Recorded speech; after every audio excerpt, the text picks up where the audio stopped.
Hepinize selamlar millet. Yeni bir videoma hoş geldiniz. Bugünkü videomuzda arkadaşlar filmler ve diziler izleyicilere görsel bir şölen sunar.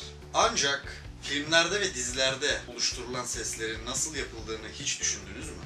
Onlar aslında gerçek değil. Yani gerçek fakat daha sonrasından profesyonel stüdyolarda oluşturulan seslerdir arkadaşlar. Yani aslında bu profesyonel stüdyolarda oluşturulan sesler çok büyük bir sır.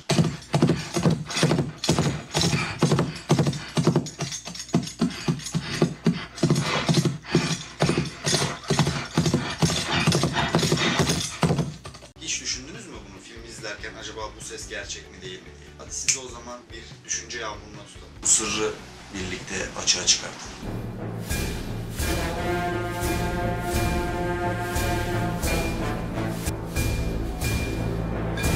Bugün kendi imkanlarımızla, evimizde bulunan eşyalarla filmlerdeki ve dizilerdeki görüntüleri seslendireceğiz arkadaşlar. Saatimi çıkartayım, ekstra bir ses yapmasın. Öncelikle arkadaşlar, kanalıma abone olmadıysanız, bakıyorum istatistiklerden, izleyicilerin çoğu abone olmadan videoyu izliyor ve geçiyor. Kanala hemen şuradan abone olmayı, videoyu beğenmeyi ve bu tarz içerikler için yorumlarda bana destek çıkmayı unutmayın arkadaşlar. Hadi o zaman hep birlikte birkaç tane efekti kendimiz seslendirelim. İlk önce arkadaşlar yağmur sesi. O yüzden şöyle bir patlangaçlı poşete ihtiyacımız var. Patlatması da hoştur. İlk önce bir sesimizi çıkartalım, sonra patlatalım. Yağmur sesi arkadaşlar.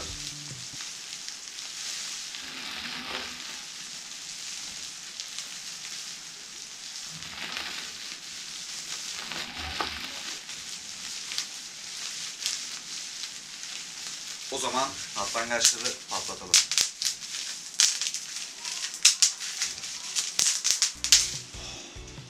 Rahatlattı.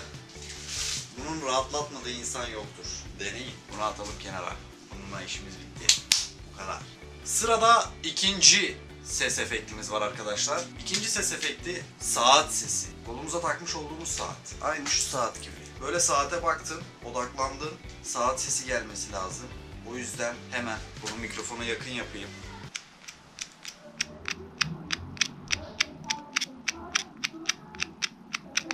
Bunu normal saatin arkasından almış olduğumuz kurma şeyini alıyoruz ve saat sesi. Bu kadar basit. Her şey aslında tamamen profesyonel mekanlarda çok daha iyi, daha kaliteli mikrofonlarda daha kaliteli sesler alıyorsunuz. Ama şu an benim imkanlarım buna el verdiği için bu kadar yapabiliyorum. Ve sırada üçüncü ses efekti, silah sesi. Bunun için bir adet kalem ve bir adet kağıt gerekiyor arkadaşlar. Kağıdı tutuyoruz ve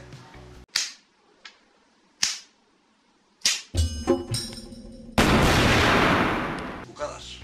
Çok kolay değil mi? Ama her şey böyle değil. Maalesef ki. Daha uğraş gerektiriyor. Dediğim gibi bizim imkanlarımız bunlara el verdiği için şu an bu kadar yapabiliyoruz. Sırada tahta bir şeye vurduğunuzda, yani tahta ahşap kapıya vurduğunda ya da masaya vurduğunda çıkan ses için ne gerekli arkadaşlar? Bir adet sticker folyosu. Sticker folyosuyla hemen kolay yırtılmadığı için hemen şöyle kapı çaldı. Hadi buyur. Böyle yaptığında arkadaşlar kapı çalıyor ve gidiyorsun kapıyı açıyorsun falan. Abi. Oldukça ilginç değil mi? Ve son ses efektimize geldiğimizde arkadaşlar tişörtle de oluyor, havluyla da oluyor. Herhangi bir kumaş bir şey alıyorsunuz ve karşılıklı tutuyorsunuz arkadaşlar. Karşılıklı tuttuktan sonra eş zamanlı birbirinin zıt yönlerine çekiyorsunuz sert bir şekilde.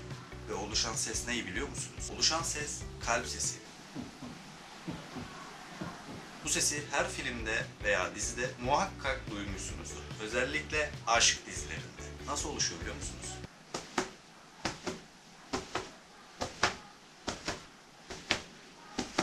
Bu şekilde. Ses efektlerimiz bu kadardı arkadaşlar. Videoyu beğendiyseniz beğenmeyi, beğenmediyseniz dislike atmayı, kanala abone olmadıysanız abone olmayı ve yorumlarda bu tarz içeriklerin gelip gelmemesini belirterek bana destek olabilirsiniz. Sizleri seviyorum. Takip etmeyi unutmayın. İyi günler diliyorum.